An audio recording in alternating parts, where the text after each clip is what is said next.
there that your hands that you have power to do that. Pick up some paper. So the podcast or whatever has.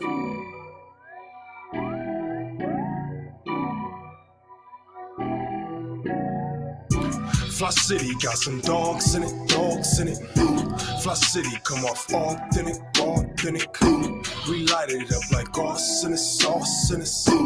We light it up like arson and sauce in it. Fli-City got some dogs in it, dogs in it. Fli-City come off authentic, authentic. We light it up like arson and sauce in it. We light it up like arson and sauce in it.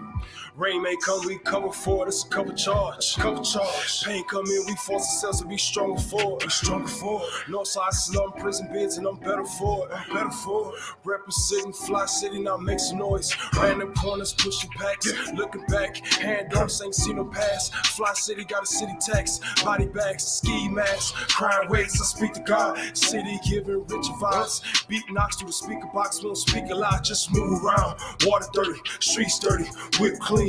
We okay, we grew up on survival schemes, rider dreams, Lion King, the jungle seems like peace to me. Struggles led to victories, now picture me 6 months out, I'm on my feet, on the business, talks with Maddie, on the business, run the city, leak with all the owners in it, minus since we bless the city with our agenda, hustlers, open finish, all ideas is open to us, just push a lane, this crooked man and we straighten out, but they tearing down, north side, south side, east side, west side, peace signs, we try to get this city won't get west side, north side, south side, east side, west side, north side, south side, east side, Fli-City got some dogs in it, dogs in it, dogs in it. Fli-City come off authentic, authentic, authentic. We light it up like arson and sauce in it, sauce in it. We light it up like arson and sauce in it, sauce in it. Fli-City got some dogs in it, dogs in it, dogs in it. Fli-City come off authentic, authentic, authentic. We light it up like arson and sauce in it, sauce in it. We light it up like arson and sauce in it. My city experiencing the transition from penny pinching,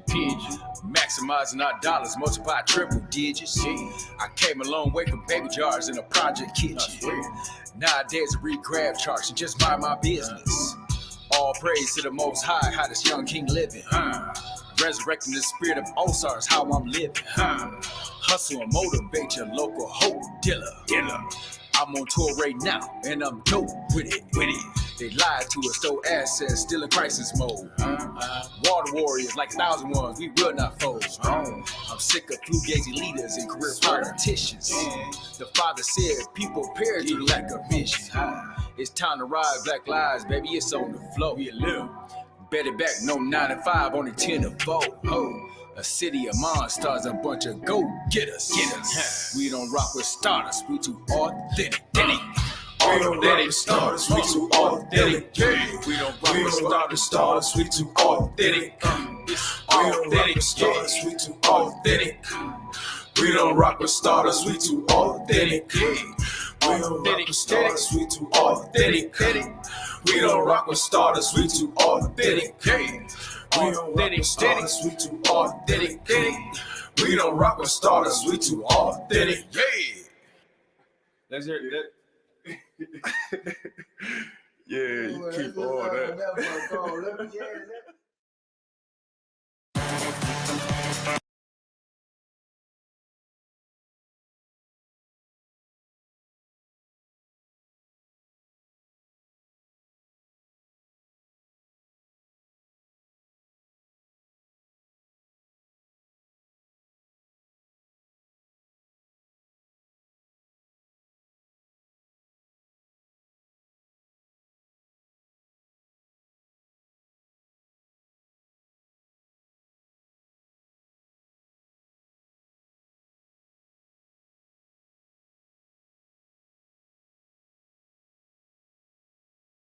That we do something positive, do something constructive, do something for the culture. I think that's something that we have had a discussion about this morning and seeing what we can do to mend past relationships, but then also move collectively to the future. So my name is Dewan E. Robinson, aka Royale X. Make sure we emphasize on that, Royale X. And This is the broadcast Fli-City Blackout, right? It's the blackout special, and a part of this blackout special is we'll be going ward by ward, just talking with our Flint City Council people and just really kind of get updates and insight and information of what they're doing, right? What's going on in their wards, and then respectively what they have in mind for the constituent base that they represent. So today we have the first ward. We're in the first ward. We're talking in the first ward, and we have none other than, I want to say, the most colorful councilman in the country, my brother Eric Mays. What's up, good brother? Yeah, good morning, DeWine and Brother Roberts, and to anybody who's watching or listening on this particular platform. Black Lives Matter. This platforms matter. So when, Mr. Roberts and Royale X call, I'm going to pay attention. I can't pay attention to every social media request, but as president of the Flint City Council, as first ward councilman, I'm in a position where I do have to pay attention and communicate to the community. So I'm here this morning. I got a lot to do today, and I appreciate the opportunity. Man, no, we, like you said, man, we appreciate you, and like man, we hold you in high regards, right? Just like all our elected officials, all our Black elected officials, man, and just even kind of hone in on you, man. That's what you meant when you said I was colorful. I'm Black. Yeah, I mean, well, that too. I was just kind of saying that, you're not in a box, right? And a lot of times people get put in a box, like politicians can get put in a box. Yeah, I was being sarcastic. But you're colorful too, right? All right. And your skin tone. But no, I just think that you've been a phenomenal asset over the years. I think you're very intellectual when it comes down to understanding this political ball game. Nobody operates the room like you. And so I think that's a compliment to say. From the discussion we had this morning and what I heard Brother Robert say, I'm trying to get a legal exchange for 30 to 60 days. I want him down there with all them women, and maybe he can help us move the city forward and keep some things on track. Being council president or even being on the council is a challenge. Yeah, and that challenge would be awesome. And I love what you said about, busing the young people, or, because back in the day, those some things that we used to have available to us where we could actually shadow a council person when we were younger. I remember I did it when I was at Lowell, and also being a cadet, a police cadet. And it would be awesome, to have, to have that kind of experience, because so often, when you think about the aptitude, attitude, what goes into being a council member or any leader, what is appalling to us, what's going on today, is that many people are getting into a job that they're not qualified for. And a lot of times, because I'm not qualified for it, I would come in and mess it up, because I'm not going to say that somebody else may be backing me to be a mess in a political system, because they do that. But a lot of times, the popularity, especially when you think about the demographics of Flint, and especially with the low, I don't want to say intelligence, but someone said earlier about the ignorance. We have so much ignorance running rampant in our city that a lot of our people are engaged in some things that are very unhealthy. When Mr. Robertson mentioned about being traumatized, and I think that's real. As a country, especially locally, how we have been traumatized. You can go back from the water early on with the whole Industrial Revolution, the attack on our education, what poverty have done, the destruction of our educational system. But one thing I want to highlight to Mr. May. Ignorance means you don't know something. Right. You ain't connecting the dots. Right. A lot of people look at that term ignorance as a nasty word, but in a polite way, that means people ain't really connecting the dots. Right. You're ignorant to something. Right. And like you just said, it's clearly you don't know. And as opposed to saying I need help to understand, we are engaged in behavior to even heighten it up, our ignorance even more. Because really, I'm ashamed to say, Brother May, would you really help me and explain that to me? Because I really don't know. I don't want to look bad to the public that I really don't know. And when you think about political science, and even though I study political science, a lot of times we are engaged in conversation and behavior that, first of all, we shouldn't be engaged in because, again, we do not know. But one thing I do want to commend that most people don't know what this brother did, that I was really, man, he impressed me years ago.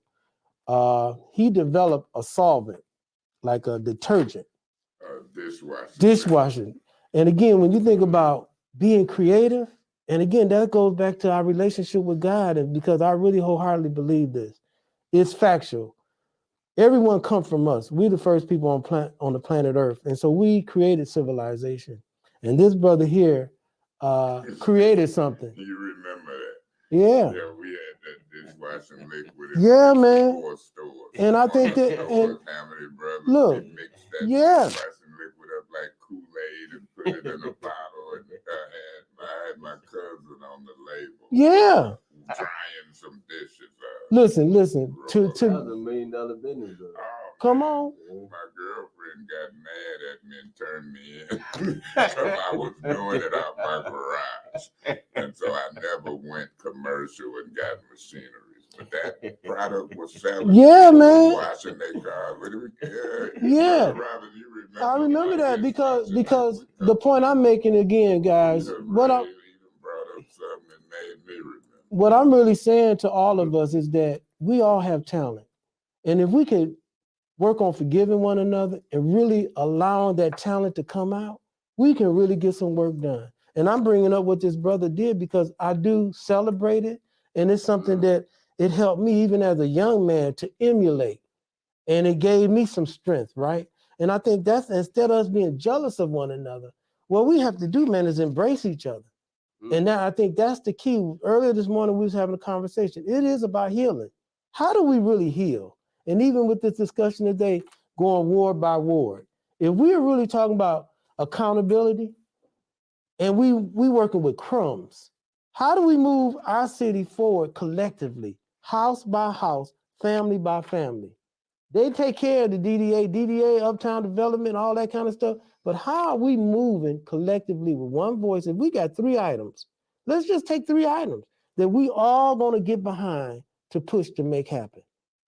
You look at the first ward, according to the 2020 census, the first ward is right now the blackest ward population-wise, about 8,800 blacks in the first ward, more than any ward in the city, if the census is accurate. Some people wonder if it's accurate or not. The second ward, 8,300.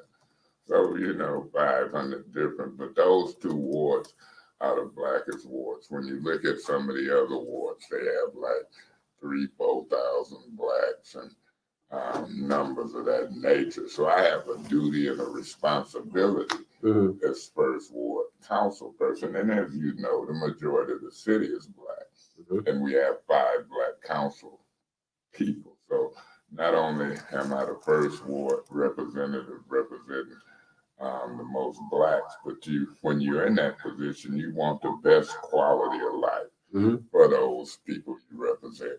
You want the best quality of life in the area of crime prevention and police services when you call and when there's accidents. You don't want to sit there in the middle of the street with a tow-up car for an hour or 2 waiting on a police officer. Somebody do something or shoot at your house or something jump off. You don't want 911 putting you on hold.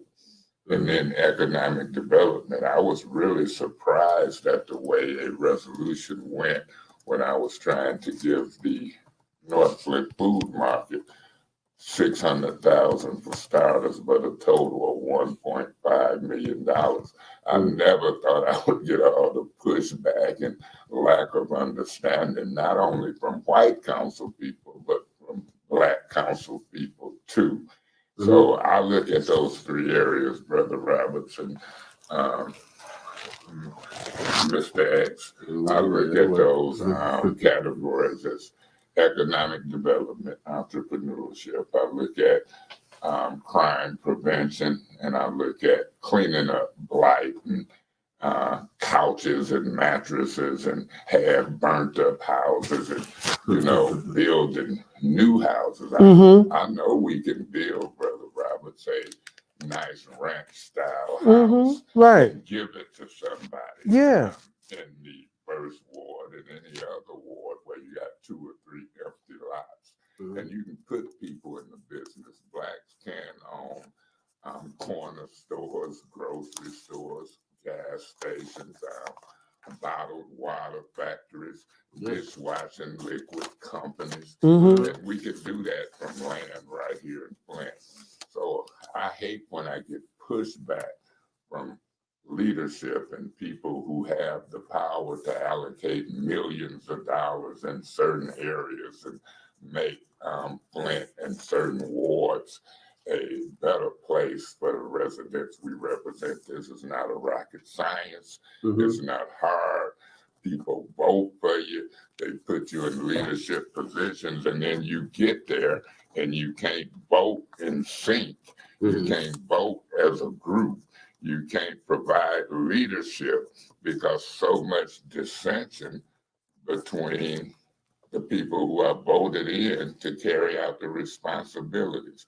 And I don't expect for the residents to know all of the details in the politics, but what I'm hearing from people watching council meetings, I get calls from people watching council meetings in Arizona, Mississippi, California. Seem like people see what needs to be done. And I would ask that they put pressure and heat on some of the people standing in the way. So let's kind of dig into that, right? So right now we have 5 blacks that's on the city council. We do. We do. This is a new city council since last year. That's correct.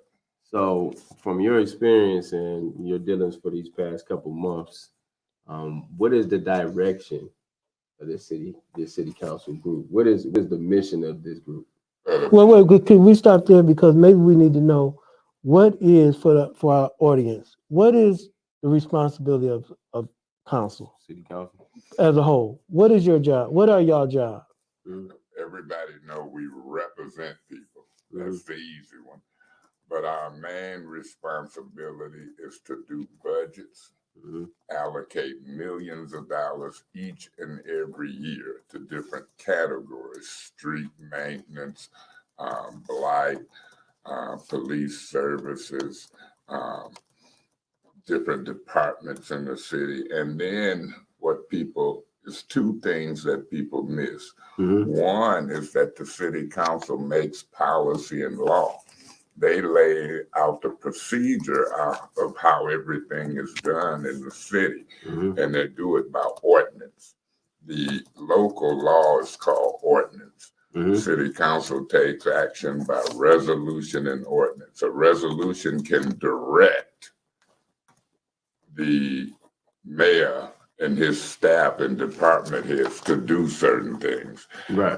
The ordinance is the law and the process in which they should do it, whether it's bidding on a particular service, or whether it's where you park at, or whether you can do certain things. So that's the main function of the council, Brother Roberts, like the board of directors, trustees of the city, the lawmakers and the money allocators in this city is our primary responsibility. In order to do that right, we have the opportunity to inquire and investigate before we make a decision. If we really had to know something, or something really didn't look right, we have the opportunity to subpoena people, swear them in, put them under oath. And if they tell us bad information or commit perjury, they could be subject to the penalties of perjury. So we have a very important responsibility. 5 out of 9 votes, 5 or more votes, dictates where the money go and the policy and rules in which it's expended. Okay, so that's where we get to the point of understanding what city council's role and responsibility. So with this body, so do you guys have a mission or a vision that you would like to see for the constituents? I do. I have a vision and a mission, but the question is each council person's vision or mission the same? Mm-hmm. And Right there. how fast or how slow do we get there? Mm-hmm. And so, you know, a lot of people have government mixed up. They mix up the council's responsibility and the mayor's responsibility after we make law and policy, after we allocate millions of dollars. And on a day-to-day basis, a week-to-week basis, a month-to-month basis, the mayor and his staff, their responsibility is to administer and make sure it happened as set out by the council. Now, if I'm a good mayor, I'm gonna work closely with that council to make sure that money is allocated and the procedure and policy is the way that I need it to be. So you're judging from that point because we do have collectively is some differences going on with the legislative body. I think it's a lack of understanding by some council members. Not only do the new ones in some cases not understand, I think, what their role is and how we can properly function, but some of the old council members didn't understand it. The sooner we can get people to an understanding and then pick the areas that we want to demonstrate that this process of government can work, I think then we'll be able to use that one example to branch off into more productive other things. I guess because our worry, this is what the constituents' issue is, right? We, we elect folks to represent us and work on behalf. But of course, there's 9 members that makes up this city council. So, in some sense of value, and I know you being a senior member of the council, so you being the old guy. Well, the old guy with the experience, but the elder leadership. That's correct. And right now, president of the Flint City Council, that gives me an official spokesperson capacity. It gives me an opportunity to try to get these 9 members to do something that people can touch, see, and feel. So you ultimately have the responsibility of facilitating for the city council. Trying to facilitate. Okay, because this is where we have, right? We have these things that go up on the docket. We have meetings and conversations that's been going on too long. We call it the agenda. We have agenda items, yes. Right, but the people on the outside looking in just want to be serviced. Want to be what? Just want to be serviced. They just want to be serviced, right? They shouldn't have to get into the details of how to just make it happen. I agree. Right, but the thing is, right now we're not being serviced. Not adequately, in my opinion. Okay, and the point of the matter is, a lot of times, folks need to activate with resources. Seeing that we do have resources on the table when we have ARPA dollars sitting up there in the coffers, millions of dollars sitting up there. Even when you talk about even at the school board level, we have millions of dollars in this city. But the fact of the matter is that we're not working well enough to make sure that we've properly administered. But when you say we, I want to focus on the 9 council members. Okay. You have to have 5 or more to move money, to allocate money. Okay. You have to have 5 or more to put money in different places. So when you say we, I don't want to talk about the residents and the public. I want to talk about the people who they voted for, that has the power and authority to allocate resources in the needed areas. Can I ask a question? Yeah. Okay, so 2 points.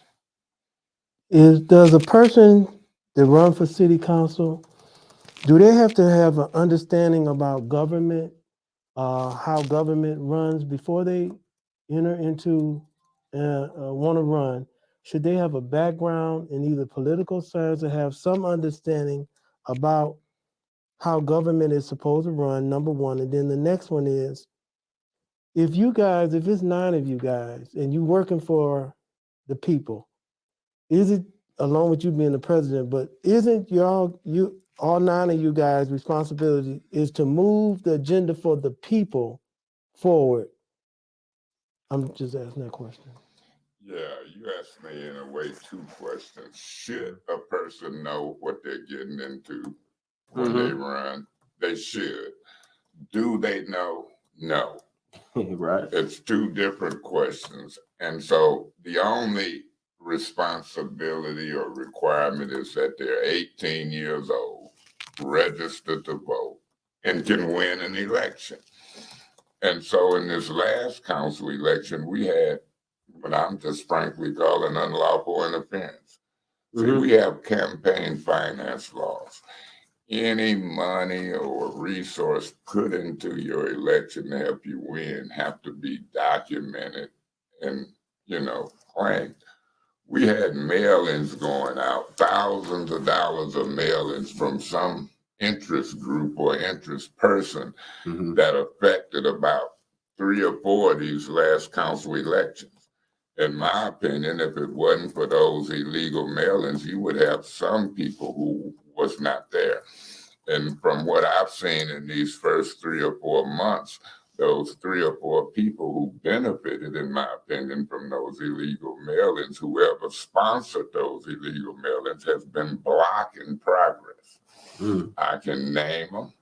I can show you the literature that was mailed out, or maybe half, and I can show you different people who lost positions as it relates to what I'm calling illegal activity. And I don't want to see that in future elections. Elections have to be somewhat pure. The people need to get good information when they vote. And then you have to watch these folks when they get down there and hold them accountable. Now, some of them comfortable. They think they're going to be there for 5 years.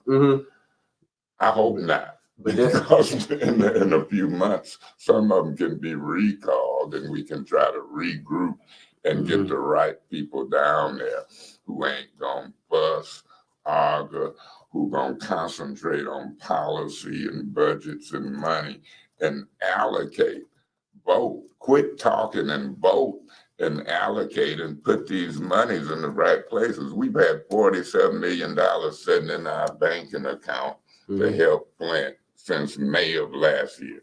We almost up to May of this year, and the money has not been allocated to prevent crime, clean up some of the issues that we know that's been there. We know 100%, not 99.9. You, Mr. Roberts, myself, and others, we know the areas which we should be allocating money and resources to prove to the people that we can give them a better quality of life. So let's see. So let's talk turkey too, right? Because we gotta talk specifics. I'll name names and name people, people who we should be lobbying, telling them to do stuff right. Right, and I wanna speak to your point too, because you just raised a beautiful point. Like, yeah, we vote these folks in, we will vote these people into office, but we don't do our checks and balances neither.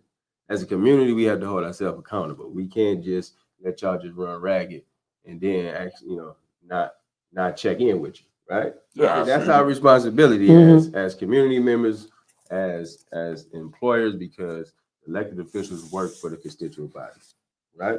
Black Lives Matter. Right. So what we have to do now to get some type of accountability. Young lives matter. All Black lives, young white lives, old lives, Flint lives matter. We focusing on us, right? But you know what? So we have to have some level of accountability when we have elected officials. So like what we should have done now, like we should have some sense of an MOU or an MOA with our elected officials with some clear objectives. That way, we just not going off a campaign trail. It's like we heard truth, power, transparency, or whatever the crap that was, right? We don't run off of what your campaign trail was, but we run off some tangible items that you have committed to doing. And then we can gauge you, we can evaluate you on the process of seeing what you completed. I would ask people, for me as a first ward council person, as the president, I would ask them, what's your vision? What are you trying to get done? And if I couldn't tell you that I'm trying to at least spend $12 million toward crime prevention and tell you specifically itemized what it's in the form of. It's in the form of more officers for me on the street to respond to calls. Or activating urban peace corps in the neighborhood. I'll do that. I'll deal with my brother's keeper and all these other folks who want to volunteer. I'll put money into that as well. Exactly. But I also put money in the cameras and technology. I'll also put money in civilian workers. We got over 8,000 complaints backlogged and stacked up in the detective bureau. People crying out for help. They file complaints, but you don't have enough personnel to process them and tap people on the shoulder like I'm tapping you now and say, hey, cut the crap. People is complaining about you. You got calls that's going on deaf ears. I don't mind spending 12 to 14 million to tear down burnt out structures that sit next to people's house and pick up couches and mattresses and buy the equipment and trucks to do that with and hire the personnel and use some of that money to build new houses on empty lots.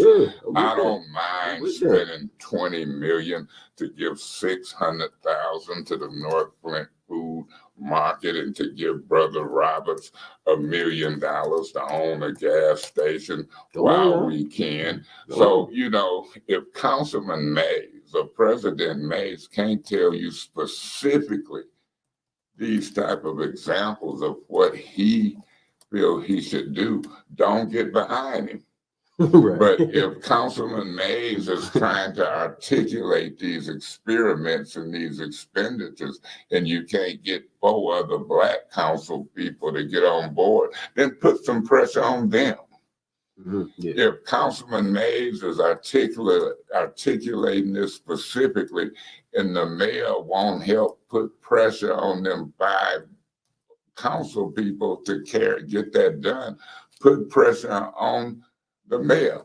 Brother Roberts, do you know if I said, let's bus children in from Southwestern, let's have a day of government and children and fill up the council chambers and hear from them, and 4 other council people didn't agree to do it and the mayor didn't want to be a part of it, put pressure on them.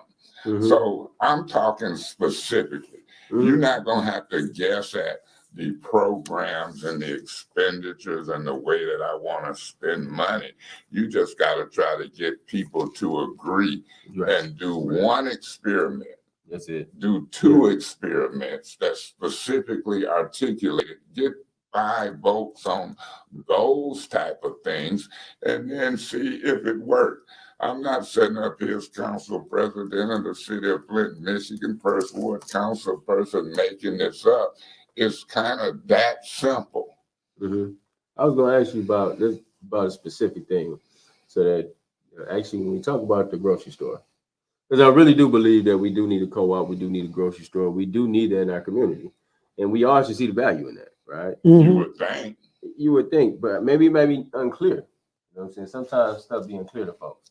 So with that being said, you're in favor of giving $600 million to the Northland Reinvestment Center? Or whatever is needed that it can continue to be under construction and open up in a timely manner.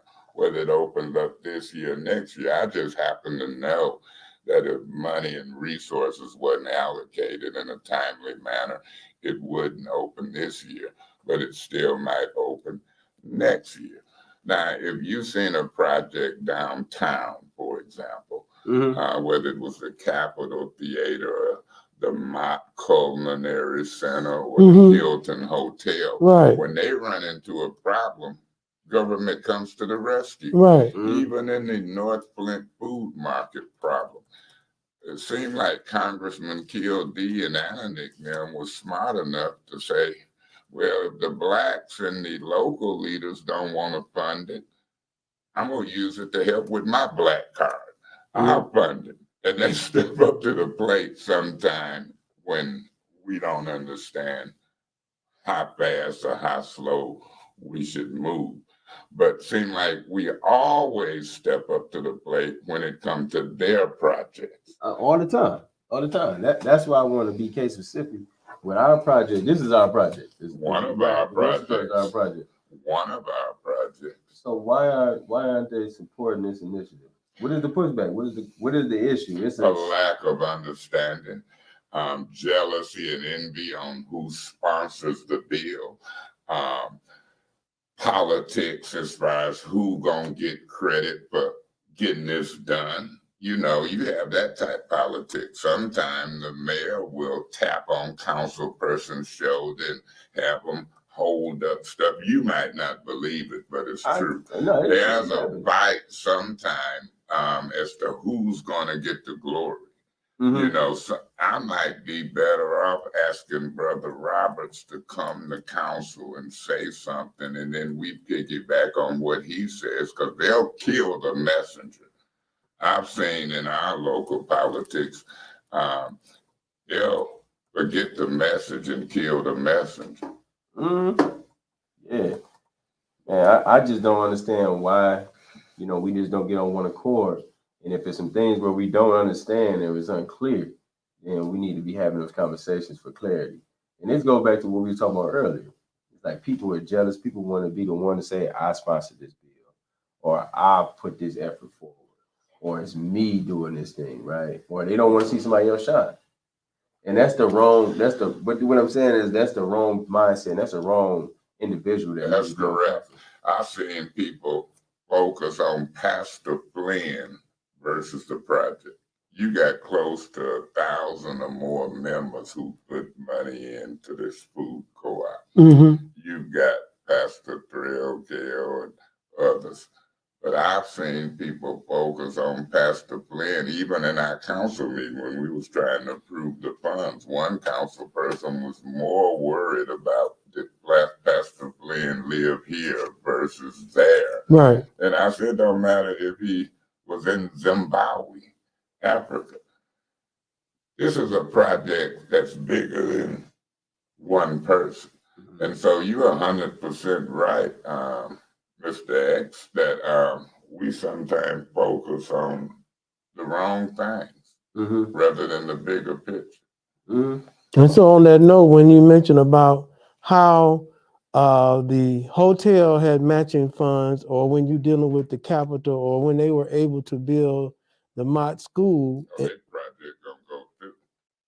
So how do we, again, back to how do we force and make sure that our projects, and again, when it comes to our project, then there becomes muddled, or people don't understand about this kind of information should have been submitted at this particular time, or this kind of case study should have been done. Okay. This as it relates to that. Our resolutions say do all things necessary. So the council's initial vote with language in the paperwork that say do all things necessary, all we want is a vote of approval from 5 or more. If you have to go back and check on them details after the council vote, that's part of doing all things necessary. And so we've got firms and departments and people who will check that out. Okay. We want to just vote and cut the red tape. Okay. Once we get that powerful vote, that means if it takes staff people, if it takes paperwork, if it takes checking it, make the project go through. So I don't want people to believe that these projects have to been submitted that detail. The first step for me is get the majority of the 9 to vote to do all things necessary All to things. provide the assistance for these people and projects and get it done. Right. Okay. You know, and we sick of this too. We sick of people breaking quorum, right? And the reason why I'm lifting up this question, because I see a lot of folks is kind of relating to it. I know Brenda Boyd asked the question, you know, what can we do to get a vote of no confidence to relieve Eva of her 9th ward duties? Because a lot of times, sometimes what we see in city council, and we just had to call things out.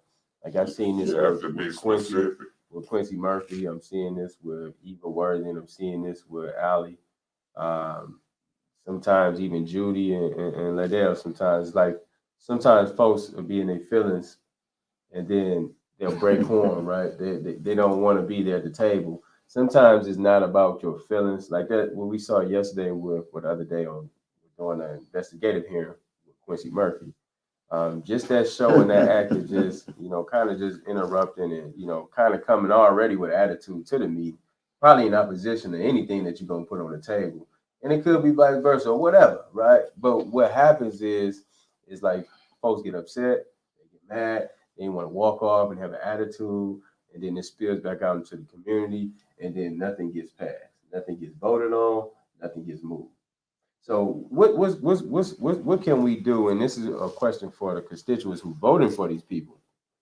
You want to be mindful of the actions and the behaviors of elected officials. Yeah. You have to go and hold them accountable. So if they're walking out of a meeting, Right. how many times have we been upset with folks in the meeting? Right. Don't necessarily mean we got to walk out. Don't matter. I ain't got to be upset with you. At the end of the day, we trying to do something for the greater good of everybody else. If you can't sit in the fire, if you can't stand there and be diplomatic and make decisions on behalf of people, hold on, I'm going something. If you can't make decisions on behalf of people, you don't need to be in that seat at all. What I was going to say, some of that is to avoid the public seeing your vote. Yes. You gotta understand, right. That's some slick politics. Yeah. If we got stuff on the agenda, for example, North Flint Food Market. Yeah. If you got stuff that you don't want people to see your vote, come on. You can create a distraction and leave before that vote gets there. Come on. That's what happens. That happens in some places, and sometimes somebody done tapped them on the shoulder and told them to do that. Yeah. If you got something on your agenda that people don't want to deal with, they won't show up. For example, the majority voted to investigate and put people on oath for the garbage. Right. But Hurricane Rhoda and Eva Worthing, for example, they didn't want to check that out. So now they show up and we have quorum problems because some council members work other jobs. I've been an advocate that council should be full-time with one staff person. When you got people in these important positions of allocating millions of dollars in creating policy and they work other jobs part-time, they can't be there in the daytime when the department heads and staffs is there, like in Detroit and Chicago, that's kind of problematic. Some council meetings in other cities is at 10 in the morning. And then when you compound that with no attendance requirement policy. Now, council can create an attendance policy and we cannot pay people when they show up. But without that being created by council who makes policy and rules even for themselves. Right. And then 5 or 6 council people can remove people for a lack of attendance. We create the policy. That council is so powerful, it can remove elected and appointed people, including its own members.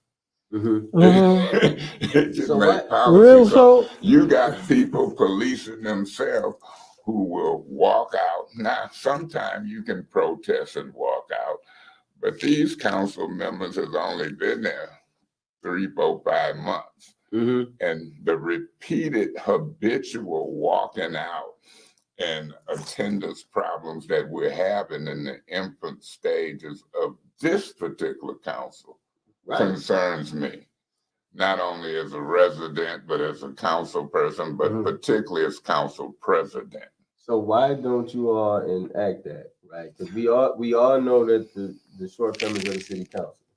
Why don't you put those stipulations in place where if you do leave a meeting or you do have attendance issues, you will be reprimanded? And we can do that. This Monday, as a matter of fact, we got a special order to go over the city council rules. Okay. I assigned 2 council members on an ad hoc committee as president to get these rules in order. I call them the goofy rules because they need to be fixed. And do you know, some of the council members bucked up against having a meeting on fixing and changing the rules. But look like this Monday will be a step closer to that. Let's see what council members agree or don't agree to put into those rules. See, it takes time to have a meeting to fix the rules. It takes time to have a meeting to allocate millions of dollars. But now some of the residents and people on social media have created a narrative, not only under the old council, but the new council. How long should a meeting last? Oh, the meetings go too long. Well, you got 9 people with different mindsets, intellect, and understanding. If you go 5 minutes time 9, if everybody said something for 5 minutes, that's 45 minutes. You might can get through 2 rounds of speaking if everybody said something under the council rules, and you've been there for 2 hours on one issue, and you're getting ready to vote. So my position is, it doesn't matter how long it takes to meet. As long as we get business done. As long as you're getting business done. And if you ain't finished at a decent hour on that agenda and that subject matter, you can recess and come back the next day. Who said council meetings have to just be every other Monday? I wouldn't care if they was on a Monday, Tuesday, Wednesday, Thursday, and Friday. Get the work done. I'm with that. It doesn't matter. I've never been opposed to how long the meetings ran. It was just that the unproductivity that took place in an 8-hour meeting. Like if I'm there, like, and I'm short with words too. Like I don't like to sit down. Don't run for office if you think it's too long. I feel you. No, I get you. I get what you're saying. I'm not saying it's too long. What I'm saying is, with the amount of time put into it, right? Effectiveness. Yes, effective and efficient. Call the vote. You can always call the vote at some point on that particular agenda item. You know, some of this stuff shouldn't even take that long. Yeah, right. I mean, we could call the vote with no discussion, and you could see where people stand on each issue. But all of that has to do with folks politicking, posturing. The Lord might not have blessed them with that brain, but they won the election. The public ain't putting the pressure on them on different issues. What the heck? I mean, I can see a variety of things that could. Well, Mr. Mays, so when you guys are in committee, and then once you come out of committee, as far as to vote or to move these things forward, because time is a factor. That's correct. And to be efficient with any kind of business, it's about efficiency. And I think that's what's the lack in our community, because again, accountability. And again, how are they are able to get these other buildings built. This other money is allocated to these other programs, and we still fighting over crumbs. My question back to you, as opposed to the 5, we keep saying 5. If it's for our community, Flint, why can't we all 9 be on the same page to move something that's going to help this ward, then that ward, then that ward, because we're making sure that our people are being healed and repaired, and we specifically are repairing the hopelessness and the pain in our community. So why wouldn't all 9 of you guys be on the same page? Let me give you an example. Now, brother Royale X, Yes, sir. AKA in the old days, I know it's DeJuan Robinson, Black Life, Hubert Come on. Roberts. Come on now. Let me ask you this question. What's that? You got $47 million in the banking account. Mm-hmm. You got another 47 million gonna hit this May. Mm-hmm. Is it still Divide. 47? Is it still 47 million in there though? Well, we spent $1 million for a compliance firm, and then we gave employees premium pay, and that was about 3 million. So it's probably about 44 Okay. million. But you know, my point is this: 45 divided by 9 is 5 million, right? Mm-hmm. I've suggested these type of examples to 9 councilmen. I say, what's 2 or 3 times 9? 2 times 9 is 18 million, right? Mm-hmm. 3 times 9 is 27 million. Brother Roberts, to answer your question, I've suggested to the council, why don't you allocate 2 million under your discretion for your ward? Now, what council person wouldn't want to have discretion over 2 million in their own ward? I would. If I had discretion over 2 million and I know what house need torn down, because people have been asking me for 2-3 years. If I know where the mattresses is at, the couches, and the stuff that need cleaning up, if I have to hire 4 police that'll pay attention to the first ward, why wouldn't I, as an individual council person, want to have jurisdiction over 2 million? 2 million times 9 is 18 million. 18 million minus 47 million is what? So no matter how you twist it, turn it, or whatever, it blows my mind that you ain't gonna get 9 unanimous votes to allocate and do things in certain wards. Because you can't sometimes even get 9 to agree to give themselves jurisdiction over 2 million for their own ward. I mean, so when you really look at the creativity and the proposals, and I keep talking about 5 votes because you don't have to believe me. You can throw any proposal out. And out of them 9 members, you're going to hear some of them say, let's not spend a dime until we budget the whole 47 million. Yeah. And until the whole 47 million is spent, I don't want to spend a dime. You'll hear some of them say, we got to check on this detail, that detail, and the other detail as council people. But they forget, we paying a compliance firm $1 million to check these details and do. So when you listen close to these council people, you ask me, why can't you get 9? I'm struggling to get 5 to agree on spending money and doing logical policy to make a better quality of life in the area of public safety, blight, economic development. If you can get me up to 7, 8, or 9, I'm gonna say hallelujah.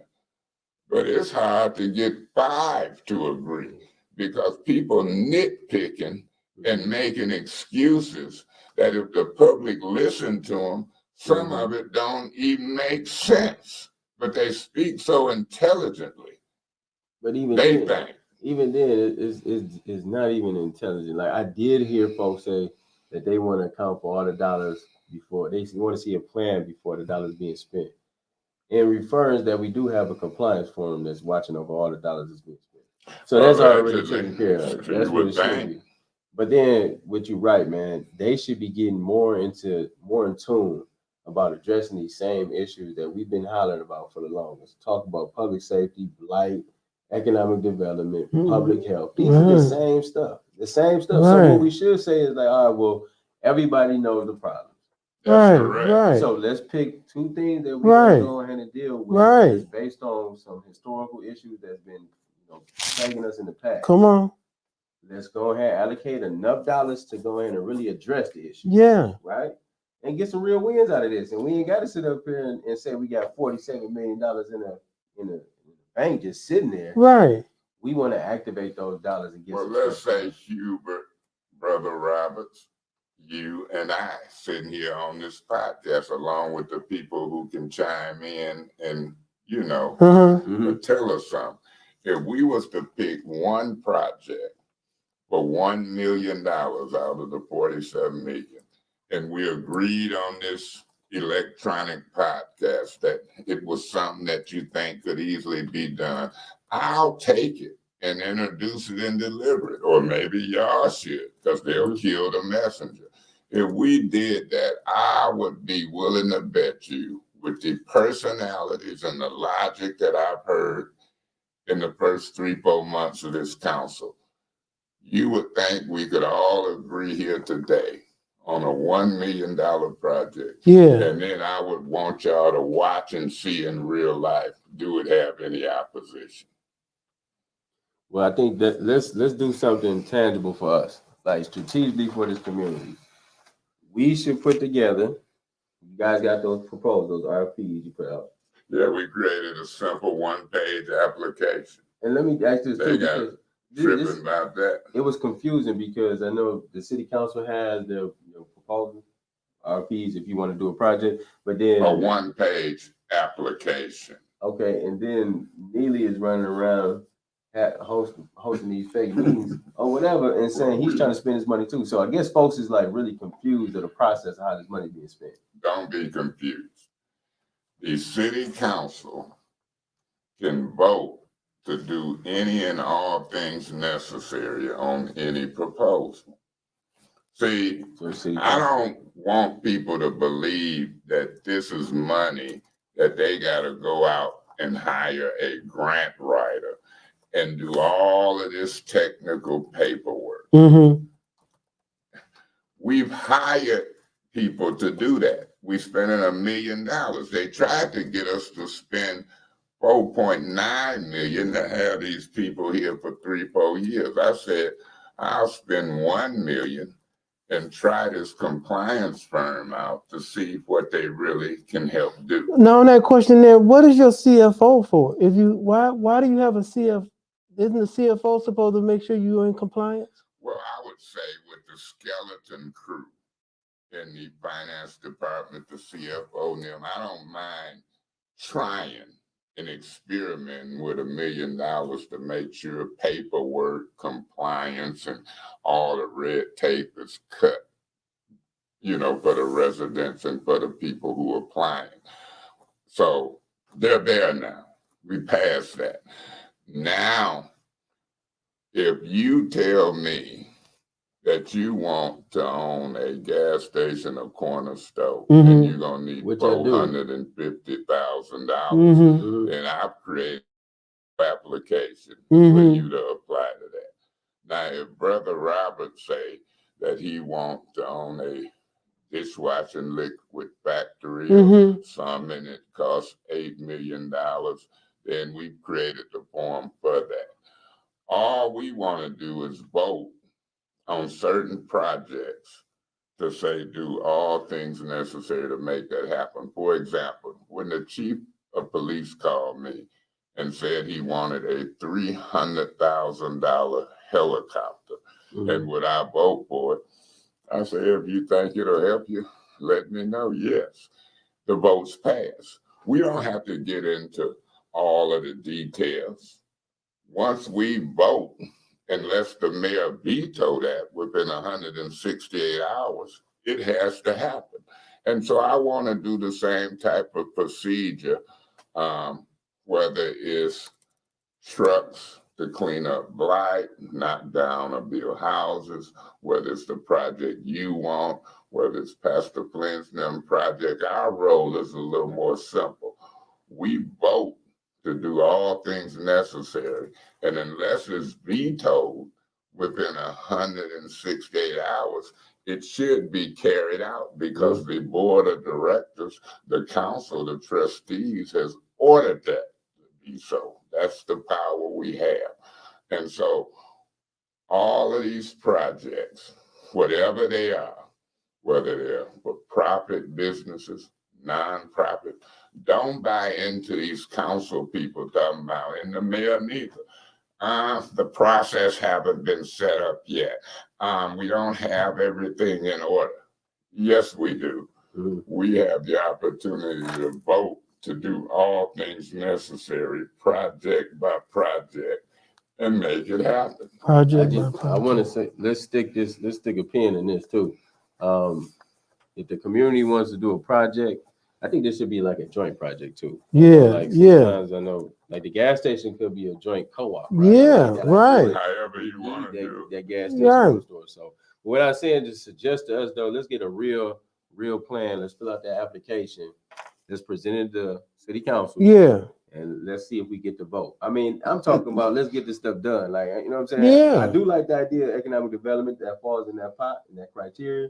Right. On a gas station really would be a big win for us. I do about a water factory with me. I wouldn't care because 20 or 30 million is going to be here for generations to come. It's going to make millions of dollars. It's going to pay for itself, and we can distribute water to ourselves and all across the country. But that's just me. And that project might be too big for Flint. Well, no, I think that's something to think about. But let's make sure we can tangibly make that happen. You got some of them applications on you? No, I don't have one in Is the it car. You can go to the 3rd floor of City Hall, get off the elevator, go right to City Council office and get one of those one-page applications. Do your name, your address, whether you're a profit, nonprofit, or individual. Give a short narrative, how much money you want, and they're in the records. Then we turn them over to the compliance firm.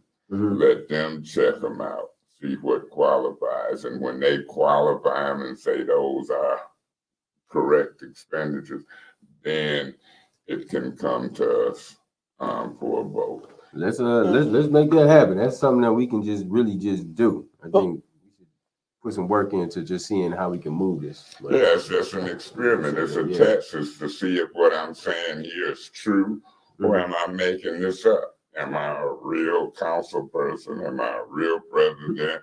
Am I fooling people on how the government works? I'm not. I feel you. Okay, so I want to ask a question. So when you say about that particular process, so in my understanding, it'd be like creating a concept for summer jobs for our children that's in a community that's broken. Let me make this point. That's broken. When we talk about, and you use the analogy of that $1 million and what you do with that $1 million to get 9 people on board with developing summer jobs for these children that are extremely broken. And that's a part of how do we go with healing our community, putting some equity in, because a lot of the areas that need attention, again, there's a lack of vision and a lack of leadership. And these children are seeing what's going on and nothing is happening. And you wonder why they're angry. I heard you say 7 times now about law enforcement. And really, a lot of time when you think about what's going on with crime, it's associated with poverty. And the poverty that's running around in our community, when you have so many people that don't have, they graduated, they can't read, they can't write, they can't function, but they want to do something. When we think about the money, Idle mind is the devil's workshop. but the money that's available, again, when we think about these children and young people that really need something, I'm hoping that that's something that, like you say, that one pager, because, you know, we at Southwest, we have several schools, and these children want to work. We wanted to do a summer jobs program for X amount of children, and it costs 2 to 3 million to fund them and help get checks. No matter what they were doing this summer, they might could help in the area of crime prevention and blight. You might could even hire some of them to sort through them 8,000 complaints that's backlogged in the detective bureau. You might put lawnmowers and garbage bags in their hand. I'm telling you 100% yeah. Apply, do it in a timely manner, even before it's funded. See if you can get 5 council people to vote to do all things necessary to direct that action to be done with that amount of money for that particular program. For me, it's that simple. I don't have to wait on Mr. Neely or the Chamber of Commerce or the Concerned Bastards. Right. But any of those We organizations, ain't waiting on them neither, though. any of those organizations can do the same thing I'm telling you and your viewers that they can do as individuals. I wish that some of them would come forward and try to get 5 votes on a particular program. So, okay, let's go into the garbage contract. Okay. So that was just, the hearing was Wednesday? We had hearings Monday, Tuesday, and Thursday. On Monday. And the garbage contract, the investigative hearing that was voted on under the old council, re-voted on under this council, was to figure out why we spent the amount of money we spent. And some of us know and believe from testimony that we spent between 1.5 million and 9 million more to hire this garbage collector over the other one for the same or similar service. We know for a fact. Hold on, you said 1.5 million to what? Between 1.5 million and 9. It's undisputed. Mike Brown, the public works director, he says 1.5 million was the money we could have saved if we had went with Green for Life versus Priority. Oh, why didn't we bring back our own trucks for the city? Green for Life say we could have saved 9 million. So it's a dispute, but there's a saving.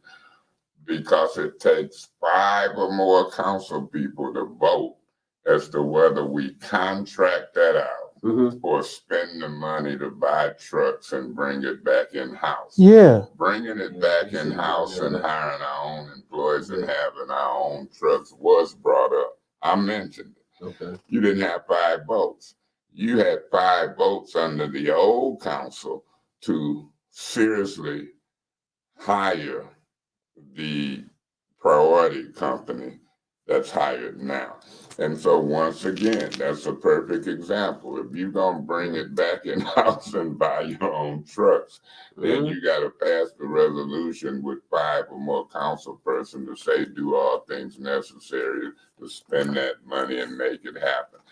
5 council members voted to keep it contracted out, use priority over Green for Life, and then Green for Life and others start complaining. That's not right. We were the lowest bidder. They're lying on us. They're not giving right information. And when all that started, we voted to try to get to the bottom of it, to ask Mr. Neely, the department heads and others, are you lying on people? Was they the lowest bidder?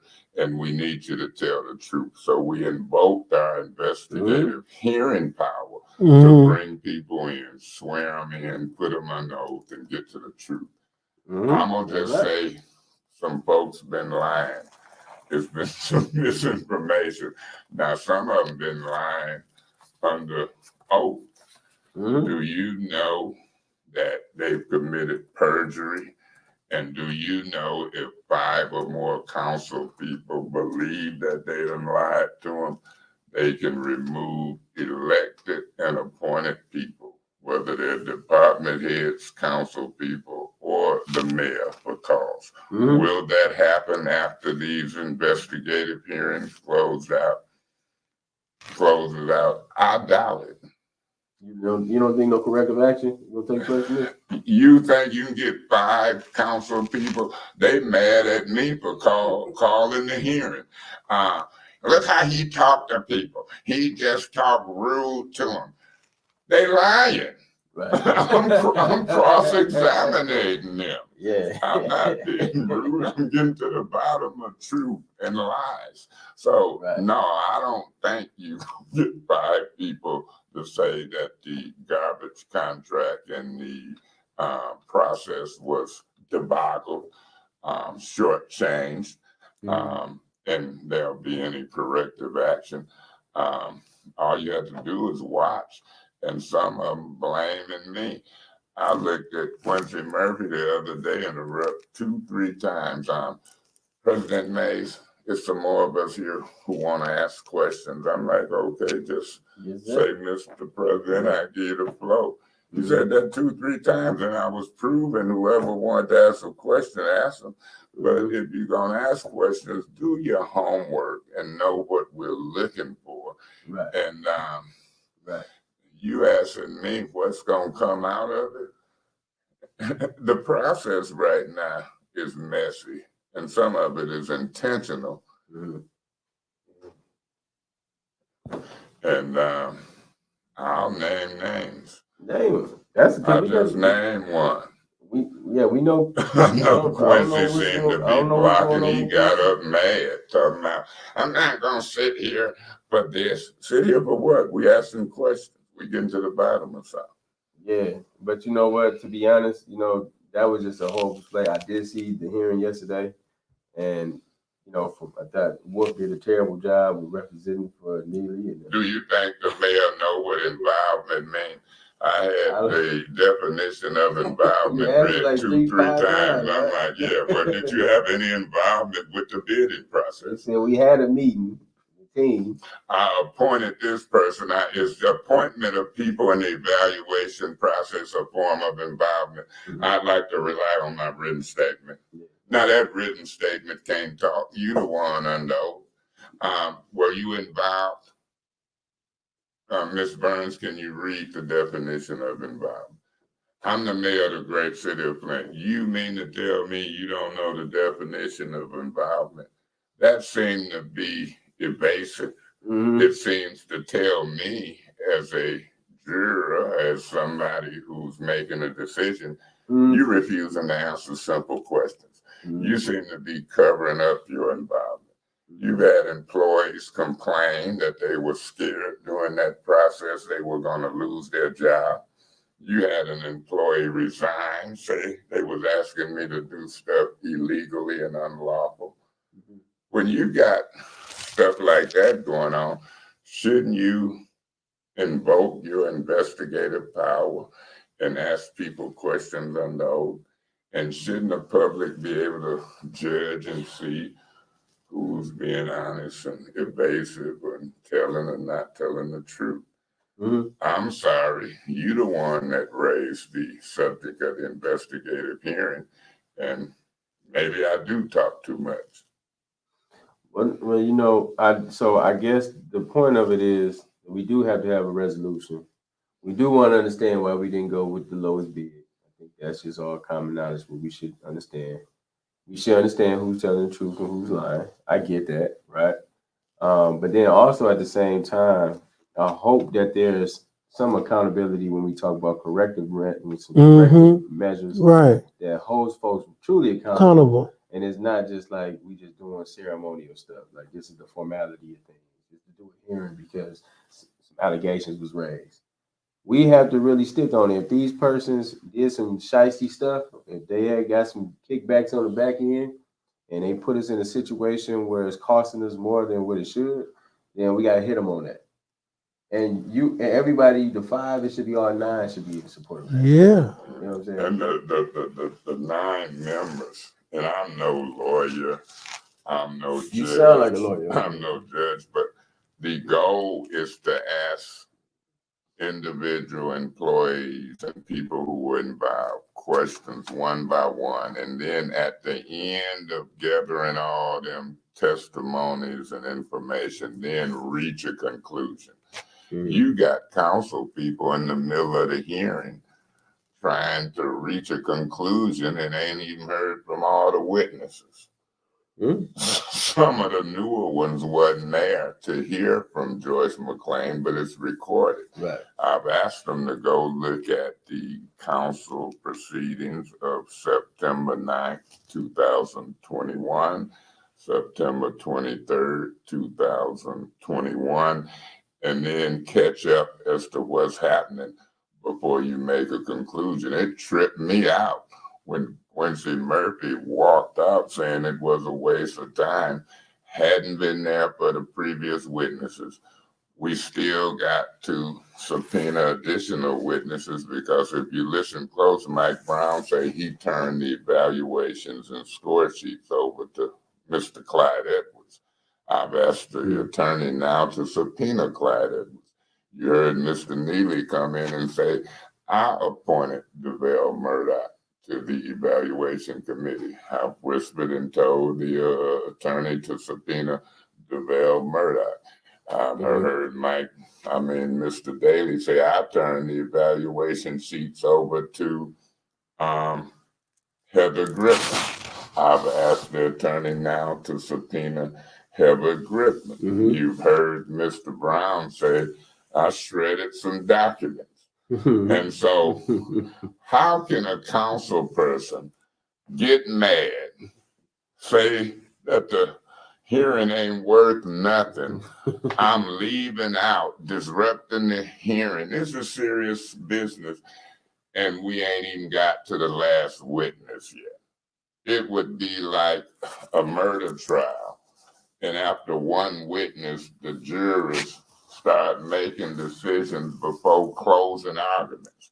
So when you see activity of this nature in a public display, Mr. Roberts, that's the ignorance that you referred to. And I feel sorry for folks who display an ignorance. I don't want to let ignorance sound bad.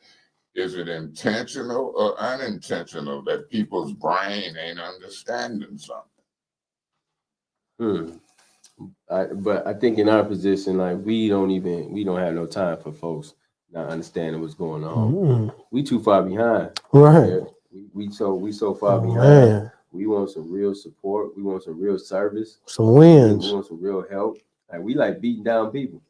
And like I be so sick and tired of this. And speaking from the young man perspective, right? Who probably not interested in this stuff. A lot of my homeboys don't be interested in this stuff. Right. Because it sounds like a bunch of mess. They shouldn't have to be involved. They've elected people to carry out these duties and responsibilities. The question is when they don't and you see it, how do you correct it? What do you do?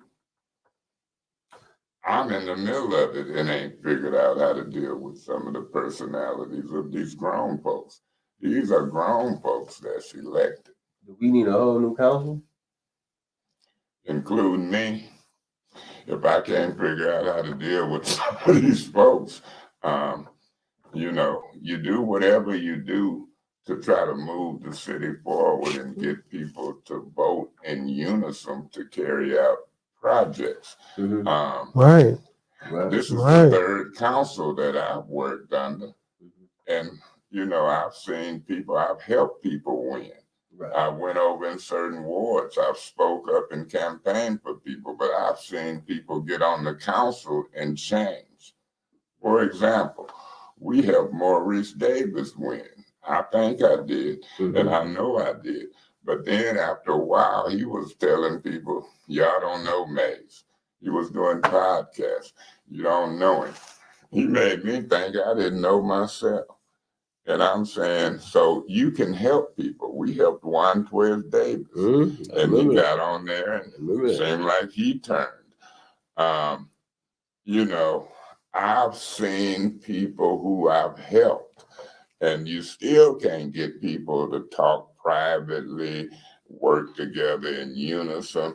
Seems like when people get on that city council, they want to be a superstar before they learn the mechanics and before they know what's going on, and then they jump out publicly. So I'm at a point, whatever is best for the community. I wouldn't care if you took my spot, if Mr. Roberts took Quincy Murphy's spot, whatever group of 5 or 6 can move this city forward along with an elected mayor. Right. If you're the mayor, you should be working in public with Yes. these people in Yes. their meetings with your staff. Thank you. you. Should be Right. calling them behind the scenes, Yeah. telling them to do this and do that, Come and on. dividing and conquering politics. I agree, man. Let's do all of this openly, Yeah. honestly, transparently in Yeah. a public meeting. Yes, sir. If you Yes, come sir. to a meeting, if you want more than 2 or 3 minutes and you saying something constructive, let the man talk. If Mr. Roberts come and he trying to get the council together and saying something constructively on a project, don't let it go on and on, but let the man talk. Right. If a pastor come, you know, let them try to help get stuff together in a public open meeting and see what we can do. It's a way to do it. It's a way to do it. We should be able to do a project or 2. Or more. At least. That's all we saying. Like some wins, man. We looking from the outside looking in because we don't look at the mechanics going on the day to day at the city council. I know we watched the video. We watched the meetings. Right. But it's you all that's sitting at the table that's making the decision, and even everybody else, all the other 8 council members. Like this ain't about your personal feelings. It's not about your perception.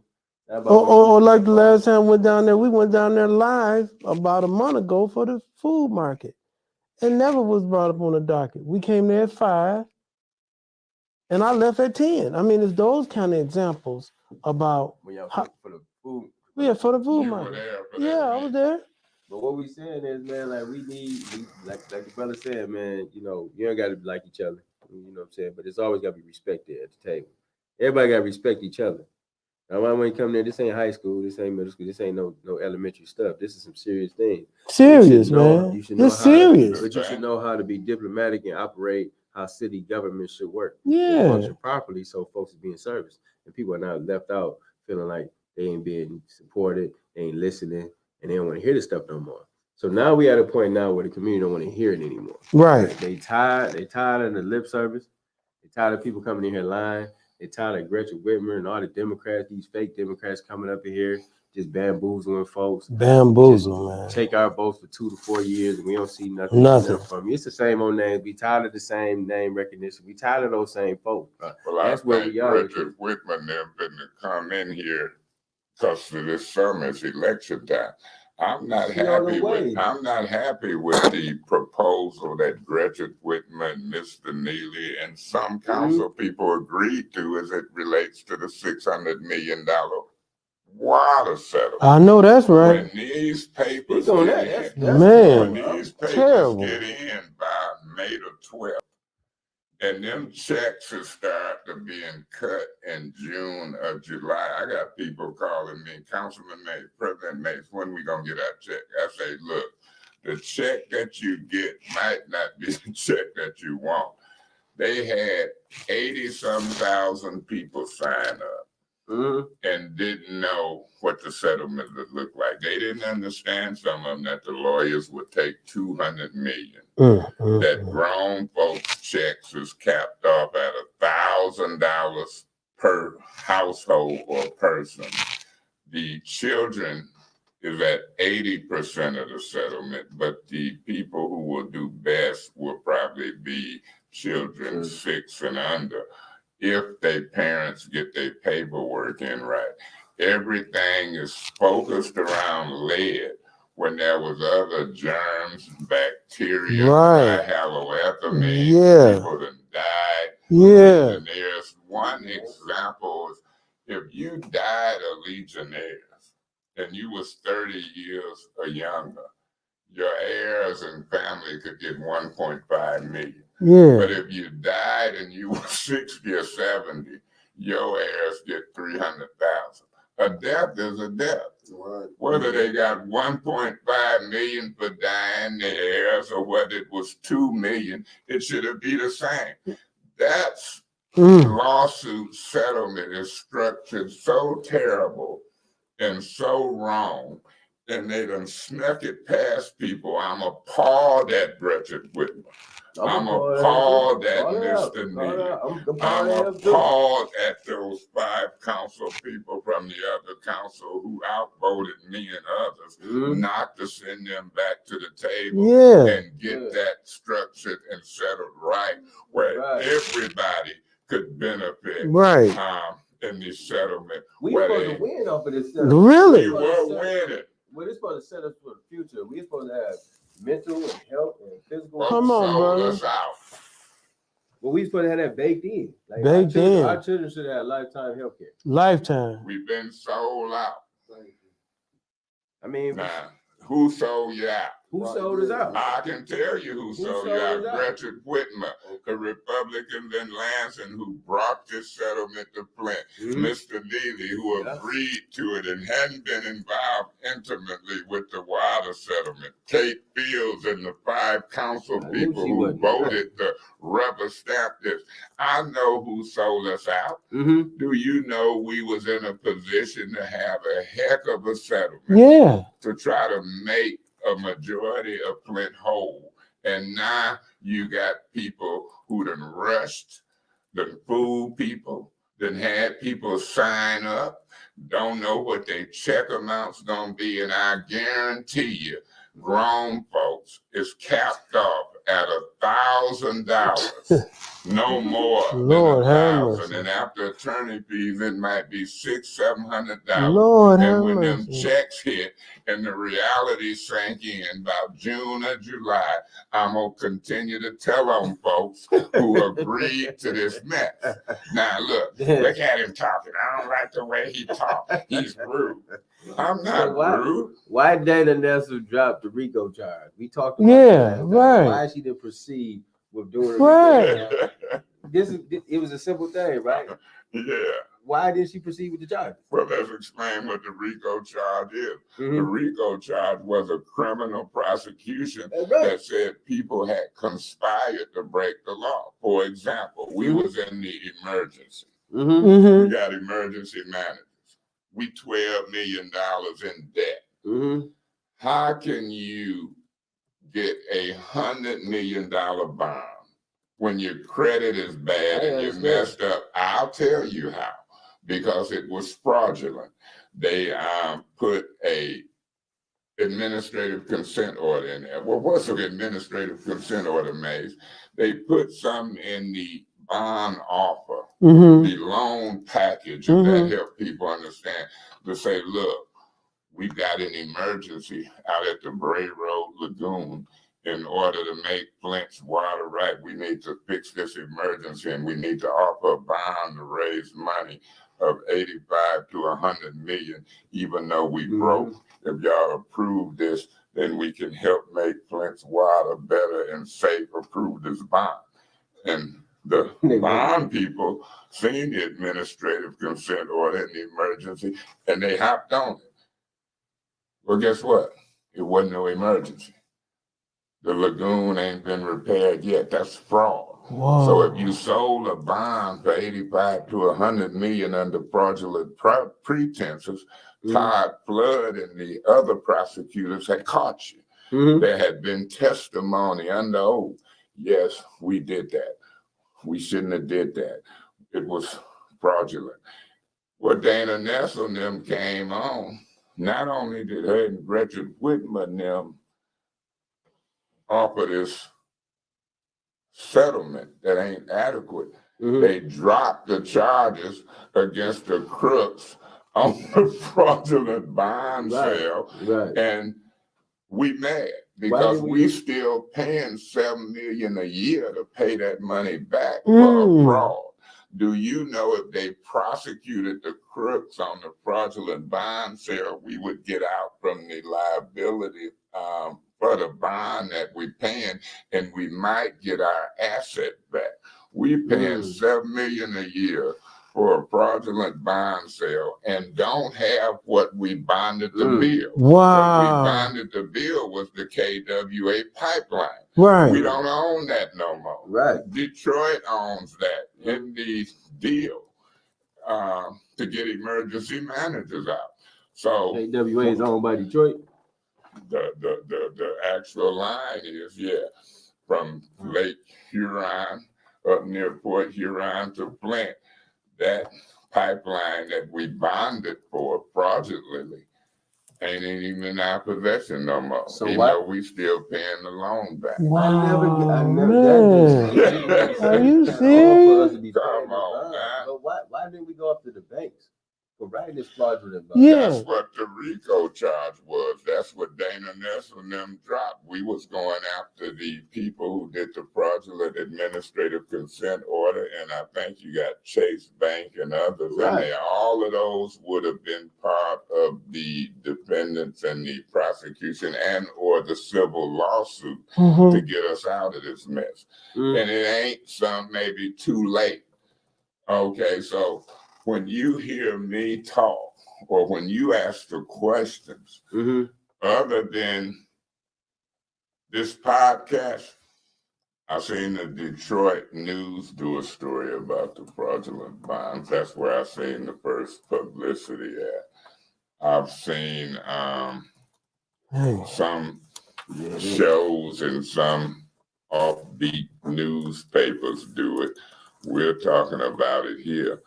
But to get ABC 12, Mid-Michigan Now, M Live, to really focus on this and ask the question, was it a fraudulent bond sale? And are we paying on this fraudulent bond? And should we be able to get our pipeline and assets back? And can we sue Chase Bank and others and be made whole? Right. You probably got the best media forum here because they're not doing them stories. And if I try to bring it up in a council meeting, point of order, that's not germane. I'll say it's germane, Jackie, Tito, Marlon.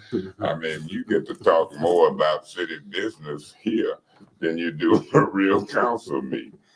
I guess that's where, because I guess we tried to formulate some thoughts and we are solution driven. So what we need to do is hold those folks still accountable for the water crisis settlement, for those folks for the water crisis period. What you gonna do with Dana Nessel prosecuting the fraudulent bond? How you gonna hold the Attorney General of the state of Michigan accountable? I mean, we need to, take that position from her. She don't need to be the Attorney General. Right now, we need them fraudulent bonds prosecuted so we can get that pipeline back. Yeah. Don't be paying this $7 $7 million a year. right. We miss one payment under the terms of this agreement. They take over our whole water operation. Exactly. So, Miss a payment. So what has been her response? What has been her feedback on it? Well, she got Miss Dana Nessel's office, but then I guess she assigned this Ahmad lady and the prosecutor out of Detroit, Kim Worthy, to head up this criminal prosecution. And right now, believe me, if they was prosecuting the fraudulent bond sale, you would know it. And so right now, I don't know. And I'm in the middle of it that they're prosecuting that. Maybe what they hear us talking about make them prosecuted and make headlines next week. I don't know what Black Lives Matter can do. The NAACP, Council President Mays, the City Council get 5 or more votes to do things necessary to call them in and or to talk about it. That might help.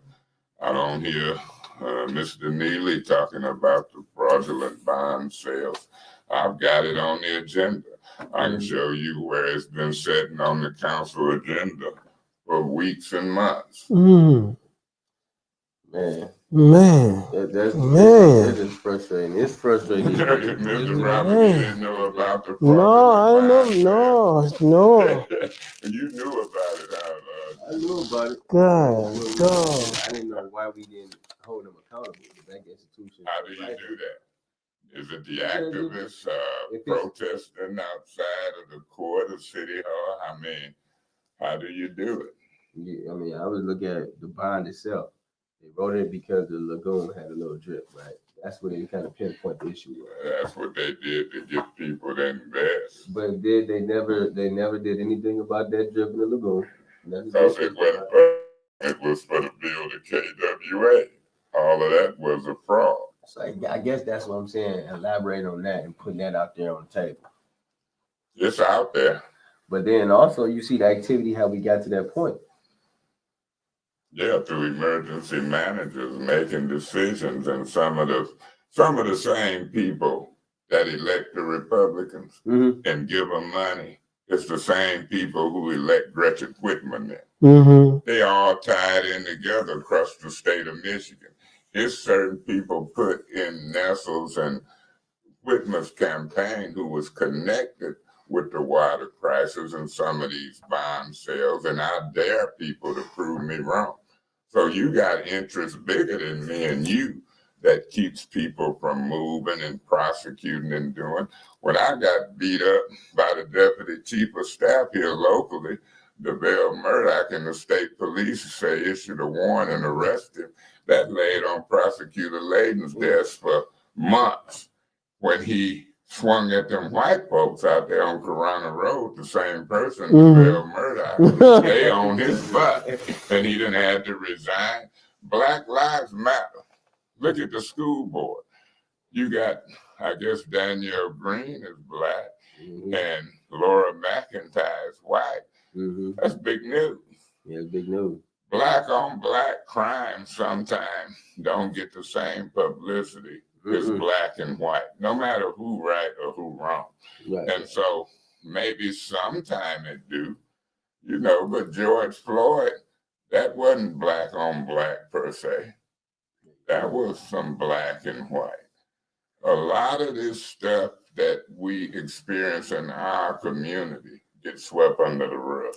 Fraudulent bond sales, black on black crime, economic development projects, the Flint food market. I've learned at age 64 in 2022 that it's okay for me to talk black and white. Nobody's gonna make me feel bad when I advocate for the people I represent, which is primarily black folks. And I done got past that. People trying to get me to talk proper, act a certain way, keep my hands folded. And, I think I'm a nice person.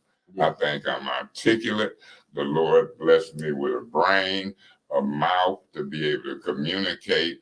I'm sensitive to people, but I don't think I just have to be what people want me to be. I mean, I wake up in the morning, I answer phone calls. Councilman Mays, could you talk this way? Could you do a little better? I'll try. But I don't think that it's a book you read as to how you should talk when you're trying to be honest and tell the truth. My man. I respect that. Man. I always respected that about you. See, I was telling, we were talking the other day, man. My uncle Ed Taylor and Eric Mays would be running around and really getting to it. And they was really about their business. And so I think, what I'm saying, when you talk about you, man, you got the heart for it. You've been doing it. So it's not about talking proper. It's not about making sure folks is comfortable with you, man. It's really speaking from the heart. And calling stuff what it is. And I think for us, that's where we've been missing out at. When you talk about the school board, you talk about city council, that's our leadership. This is us. This is our people that's on those boards. This is our leadership. This is our community. So when we looking like a laughing stock to the rest of the nation, it's just very unfortunate because we in the schools doing everything we can. Man. So that they understand that, man, people, we love you. We setting up the tone for you. Right. This work is being done today for tomorrow. Right. Because they can't be what they don't see. And so we got to give them the vision for what they need to see. They need to see, man. Well, I've had some missteps, and I'm not perfect, and I'll be the first to admit it. We all have. We all have, right. I see stuff that I could or could do differently. But if you put a project out there, whether it's the summer program jobs for youth, and we put money in that, whether it's the North Flint food market, or whether it's a bigger project, I might want to do like the bottled water factory. Can we focus on those projects? Show me that we can do at least one. I know that's and right. then we'll That was do all. 2, 3, 4, and 5. My I man. want to see us focus on a project Yeah. versus a personality. Yeah. Yeah. A win. That's what I was saying about that proposal. Right. Potentially a gas station, a grocery store. Gas is so high right now. I think we should capitalize on that. I like to do like that millionaire in Chicago. With the gas, I wouldn't have did it like that though. Well, I wouldn't have done I that. get I would have gas. I would have made it incubator for small business. That been good. Okay. $1.2 million for gas. Yeah, That's gas is Chicago. How much would you do here in Flint? I wouldn't buy no gas. Three, I four, would buy, 500. just buy the gas station. Yes. Let's buy a couple Get of them, a right? couple of them, right? Yeah. Yeah. Well, we'll send them to your gas station. Yeah, and we fill up gonna your Man. Of course you gonna buy the gas. You dang right. Man. But no, I do appreciate, his empathy. Right. Driving around trying to get to work and school. I get that. Get that. But I would have invested that a little Man. more. Legacy. Yeah. But that's just like they asked me about paying water bills, I'm gonna pay my bill. They be mad. He won't pay his water. I've been paying my bills for 50 years. I just went and paid. Hey, look, I just went and paid the county $1,760. Councilman May paid his property tax. They ain't gonna look at that though. I got the receipt. And my house ain't in foreclosure. I'm gonna pay my water bill. But I ain't talking about but I ain't talking about my water bill because I have an opportunity with my Social Security check. Right. $1,500 every month. But the point is this, Dwight, the people who have got water bills, Right. if the mayor didn't cut you off for months and years, and your water bill 3, 4, 5,000, don't in 30 days say I'm gonna now take action and cut up. Give them 6, 7 months. Oh yeah, come on, man. I'll be You got tripping. both bills up to 5,000. Right. Yeah, I ain't cutting you off. I'm bragging.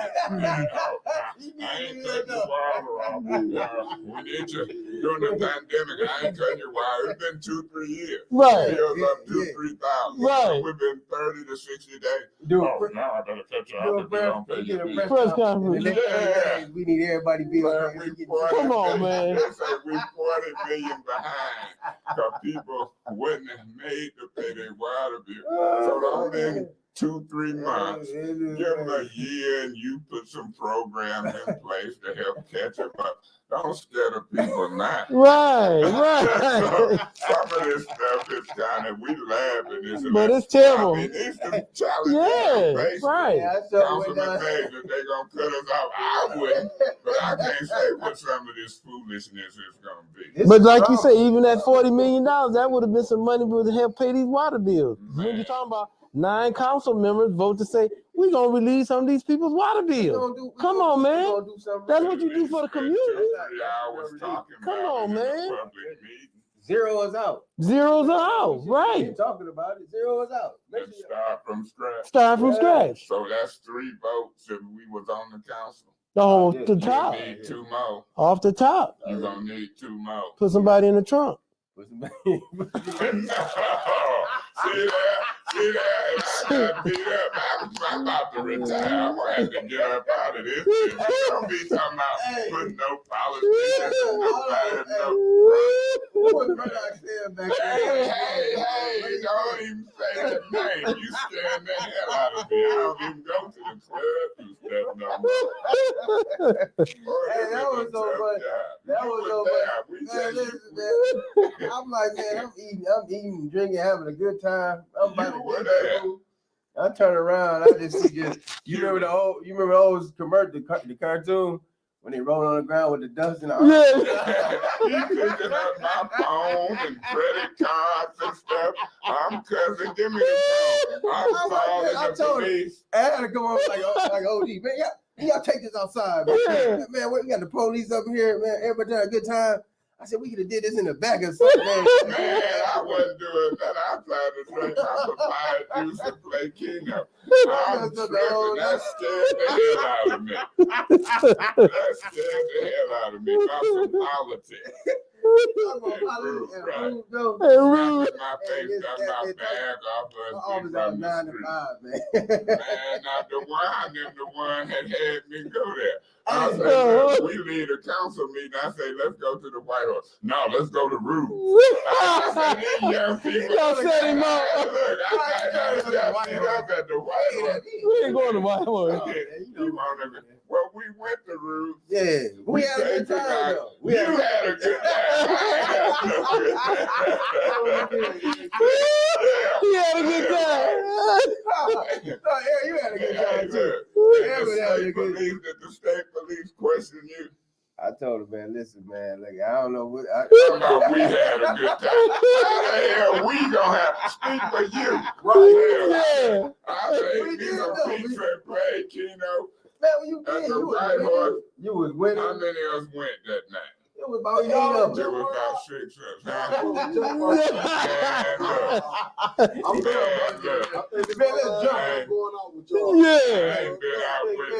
That's the code. That's the code. I turned around, it was going down. What am I going to do? Who ran over there? Who you think got Murdoch and them off the ground? I got Murdoch off. Man, it seemed like it took so long for them bouncers to get there. But I'm 60-something years old. I'm a senior citizen. I ain't into that, man. Right. Eric had his legs wrapped around Murdoch's neck. I'm glad to say, my man. Look at him laughing. Now you don't see me laughing. This ain't nothing to be laughing. I'm not laughing at that. I'm replaying it in my mind. I was so mad at y'all. Like, man, what the hell? How y'all gonna be like this? I'm laughing with y'all. I was mad about that. Scared the hell out of me. People beating up on you about politics, and then the police want to arrest them, and then still to this day ain't nothing happened. But the minute he got drunk, in my opinion, and swung at them white folks, all hell broke loose. So if Black Lives Matter, I'm brown. You're supposed to be protesting. They're supposed to be giving me some relief. Hell, I was scared to go in City Hall for 3 months. Really lying on me. Then he gonna put that press release out there early. He tried to jump the gun, put that out the next day, the next morning. Yeah, you know what I'm saying? 9:55 at Rude. Then he should go be the mayor. He's supposed to say something investigative. Right. I wasn't there. I don't know what happened. I got beat up, walking backwards to Walmart in Rude. My house was boarded up. Man, don't y'all ask me to come on no show at 10 o'clock, no Saturday morning to talk no politics. Y'all done went from the policy to budget to rules. Hey, look, I should just get up and walk out. Should I break this form? I should do just like the council. This is a setup. Next we gotta go into next. Quincy, do like Quincy. This is unacceptable. Sit your ass down. You better quit cutting. They're gonna block you. I be tripping, man. But listen, it's you trying to, man, like my grandfather used to say, you gotta keep them alive to keep them crying. Right. Yeah, I'm so hurt about this though. Right, man. No, I was hurt about that though, Eric. I was not. That was just. Oh, I know it. You so I'm just like, why we gotta be looking at my cell phone was over I here can't over believe that there. stuff because we was. Say 1 minute. You was hurting inside your heart. I was really hurt. I was hurt for real. He's like, man, it's like Murdoch can kick me in the I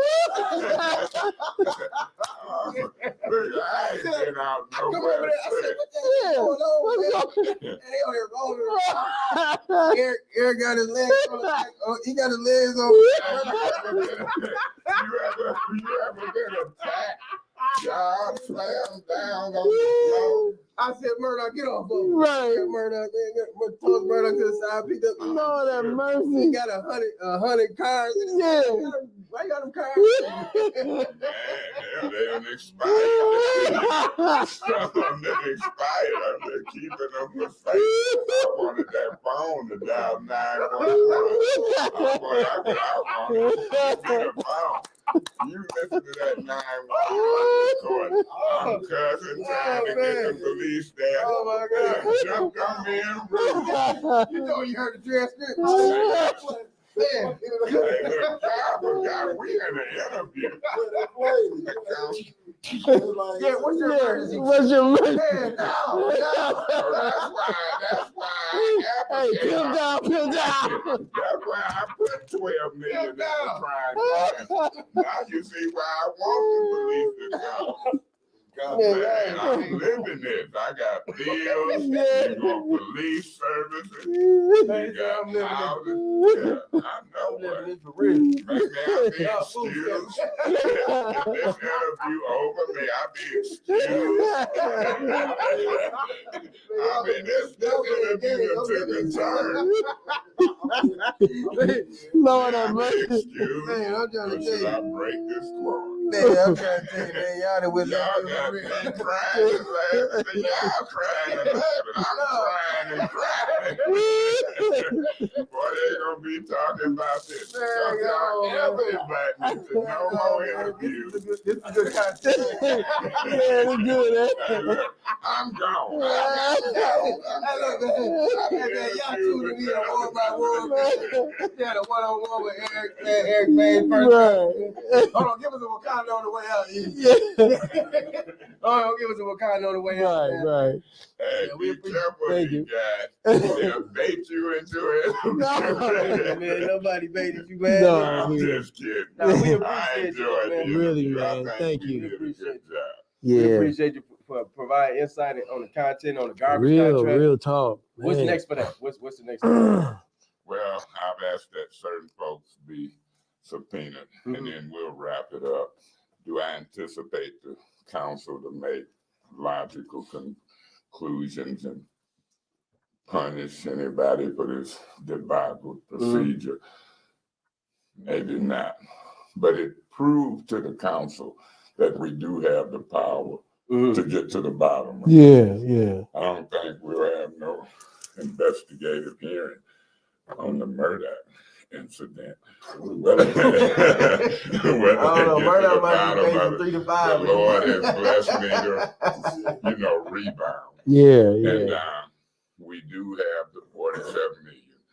I do hope that somebody in the community can get this council to move on the first project that will benefit the people. I know that Linnell Jones, she put in a proposal for the Broom Center. I think about $8 million. I've talked to Commissioner Nolan, Brian Nolan. He want to do something for Burston. I'm very disappointed on what they did with the small 600,000 for the Flint food market. Yeah. Mr. Roberts, I wish you would bring a summer program for you. I remember when I worked for the Genesee County Road Commission and I was 14, 15, 16. Them checks did me good. Yeah. I wish some churches would come forward. Man, for real, I wish you too. And we laugh and joke about gas stations, corner stores. I would love to see. Now let's put that together for real. Stuff owned by us. And even though it's a lot of money, 20 to 30 million, I would put a bottled water factory here in Flint that would be here after I'm dead. Yeah, right. And it would That generate legacy, millions of dollars from now on. Yeah. As long as folks drunk water, Right. that factory would be better than my dishwashing Yeah. liquid that you reminded me of. Most definitely, yeah. But I tell you what, I'm going to cut down on these interviews as council person and president, because no matter what interview I do, it's going to always come up. and y'all done brought it up today. And so I want to make my statement. I might do an interview or two. Yeah. But I'm not gonna fool around with y'all, cause y'all can't stay focused. We were for 2 hours, man. For 2 hours. So We that just got was the clowning okay. for the past 10 minutes. So I shouldn't be so sensitive. No, You got all the information now. you did good, man. Yeah, You laid it out. yeah, you did good, Last 5 man. We minutes. thank you, man. Last 5 minutes I'm gonna be the one that's gonna gonna find something on you and I'm gonna then come back and I'm gonna do an interview and talk about y'all, what y'all been into. Yeah. So I enjoyed You this did interview. good, man. I enjoyed it. You always do good, man. And I'll never always, we always want you here. We always support you. We always got your back. You Do we know family. what the council's duties and responsibilities are? Yeah, Do we understand that. Yeah, we understand that. The first ward, the lines in the map is getting ready to change. Mhm. I'm gonna pick up part of the second ward and lose part of the first ward when we vote on these new maps. But I'm gonna continue to try to get certain stuff done. The roughest part of the ward I represent that needs the dollars is like those streets between Martin Luther King and Saginaw, Laredo, Austin, Piper, Yeah. Ringo. And if I could move 5 or 6 million, Yeah. put it into that area. Yeah. I guarantee the people that I represent, I can do front yards, backyards. I can build some houses in there. I can tear down some demolished property.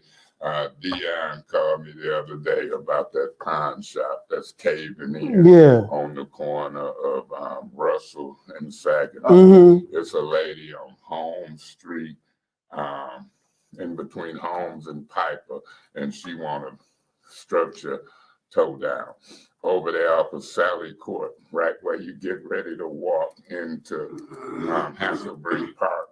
It's a burnt out house. It is, right, yeah. Okay. 1219 West Home, city-owned property that we took from the land bank that can be rehabbed with young folks. Yeah. You've got There you go. 8 or 11 properties that we took from the land bank. Home Street, Hobson, people living in them. We should have been and transferred them deeds back to them. We got the St. Agnes property and the Jefferson School property that we should have been and transferred and put money in. That St. Agnes School property got a community center type thing in the back that we should be rehabbing and preserving for the youth and so forth and so on. I remember when they asked us to go to school board meetings, and I did go, and we ended up helping get that Bunch School property, which Bunch is up and running. Wilkins is in the same shape, and there's things we can do. Northwestern, that's first ward. We should put money into that before it deteriorates. Come on now. So y'all got me laughing and joking, and I will laugh and joke, but It's serious. It's serious, right. It's serious, man. It's life or death, man. We in life or death. I appreciate y'all. And Appreciate sometimes you. I do that on purpose. I exaggerate and laugh and talk, and that's because we know each other. And the people of the city of Flint should know us. Right. And we shouldn't be afraid to name names. Come on now. Come on now. We shouldn't Hold be accountable. afraid to be open, honest, Come on and now. transparent. We shouldn't be afraid to talk about our pluses and our minuses. And we should be able to heal. That's correct. That's the first thing first. Like, we got to get past the old hurt. So you saying we got to heal everybody before we can move forward? Everybody ain't gonna heal at the same time. I would say that we should emphasize on healing. Yes. And then What does that mean?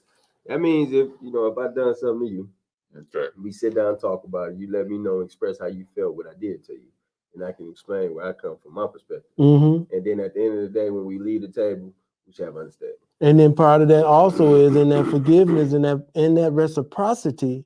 I'm not gonna do that again. There you go. Because that's what happens. I'm not gonna do it again. People get stabbed in the back end, and then you say you're sorry for it, and then it happens again. Come on. And again. Again. And then it just becomes repetitive. it doesn't even feel like you're sorry no more. And then I got a problem with you. Every time I see you, it's gonna be Yeah, every time I And see that's you. what happens in the city council meeting. Let's say under the old council, some would happen, try to work it out, try to make it happen. Next meeting, something else happens. Right. And I'm seeing some of these patterns with the new council. Exactly. You try to say, hey, this ain't happening. You speak, you talk, you do whatever. But then something else happens. And so I don't know in this political arena if that ever ends. I listened to Mr. Neely on some of them radio shows calling us insurrectionists, dark-hearted.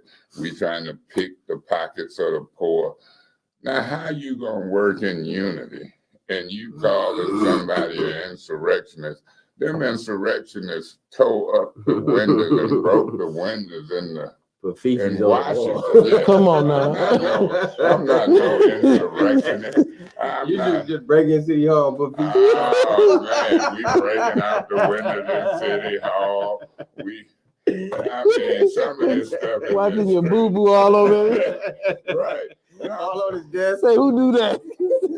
So you gotta not only look at what people do, you gotta look at what people do and say. Yeah. And so it's hard for me, now you didn't ask me to come to this interview, right? Now I'm getting ready to leave. Call me an insurrectionist. Say I'm trying to pick the pockets of the poor. And I ain't coming back. I would never say that. No. You say you gonna say that, then me and you should heal. What I'm saying, you keep saying it. Well, what I would say, let me answer. What I would say in that process, again, we do know that politics can be crazy. Yeah. But I do think on the down low, you and I would have that conversation. I would say to you, Neely, don't talk to me like that anymore or about me like that.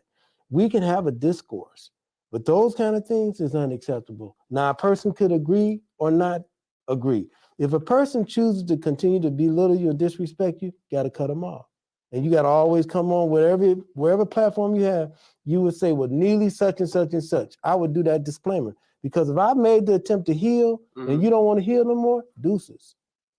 Well, deuces now. When I became president, he said, can we call a joint press conference, the executive branch and the legislative branch shaking hands, saying from this point, we gonna work together. I say, yeah, we can do that if you first call a single press conference and acknowledge that you lied on me when you put in front of my church family, the whole city of Flint, and you was there, it didn't happen. He put in a press release, Brother Robert, said I walked in the roofs, told Murdoch I would kick his F and A. And that's how the thing started. That was not true. I walked in with Dwan Robinson. He wasn't Royale X then. And 5 or 6 more people got a table, went to order and stuff and playing Club Keno. Yeah. And so, that's the healing I get. Yeah. So I hear what he's saying. Dispelling that big public lie on narrow letterhead. The next day, you're supposed to say I was not there. Right. The police is doing an investigation. But to put out and we go to church together in front of my church family and the community that I walked in cussing and saying like that, that's appalling. So who got to heal? Him for saying it or me for receiving it? So it's hard for me sometimes to heal first before we can do stuff. But, I'm healed. I'm healed on the truth. I'm healed on honesty. I'm healed on trying to, in spite of our differences, produce one project. You're telling me it ain't one project. Right. Other than giving them employees money. And I had to push for that. You got to know where that came from to give those Flint employees, police, fire, and others, that money. You mean to tell me if you got a black mayor, 5 black council people, all the hoopla we done talked about the North End, seemed like the easiest project for us to get together on would have been Flint Food. Come on now. One example, 600,000. If you can't find that project and you can't prove to the community that we can do that, then that's a bad situation. So I ask you and anybody else to bring the project forward in the next 30 days to demonstrate that the council and this administration can agree on one project and that we could vote to do all things necessary to try to carry that out. Okay. Now, this ain't no rocket Yeah, science. make that, Let's yeah. look at a task. Right. One project that we can all get behind in the city. It's just one. There's one thing. One thing. Okay. All right. Yeah. With that being said, we gonna. Can I get y'all to make one more pledge since I'm the president of the council? Yes, And then I can go, I can be excused. Will you please raise your right hand? Gotta first say what it is. Will you please just trust me and raise your right hand? I'm gonna trust you. And at any time this get too heavy, you can back out. Oh. I do solemnly swear. I do solemnly swear. I, Hubert Naeem Roberts. I, Royale X, will not laugh at Councilman Mays no more because he got beat up in Root. I'll see y'all later. Nah, man. Hey, man, that was a phenomenal segment. Yeah. It's the War by War series. We want to give a special thanks to the First Ward Council. Man, he did a City phenomenal Council job. President, Thank you Mr. so Eric much. Mays. He came with a form of information. Right. that was insightful. Education, man. Education, but then also he honed it down, man. We just got to do one project in the city, one project. Come on, y'all. Willing to support. We need all 8 other council people to get behind it. One, One please. thing that we gonna do together. One thing we can show the city something. And one thing we can show our youth and our elders that we can all work together and make Yes. it a possibility. Thank you. Let's go ahead and do this for real. Like we ain't gotta argue with each other. We don't gotta like each other. That's what it is. What we have to do is we have to respect each other, understand that we coexist because of each other. That's it. That's it. And ain't no other reasons to do it, but we got other children coming up behind us. Let's make it make sense. So we want to give you another thank you. Thank you, my brother. May Yep. God continue to bless the residents of the city of Flint. All right. Let's do a blackout on 3. Wakanda out. What you doing? It's a blackout. Blackout. I'm old. I'm learning.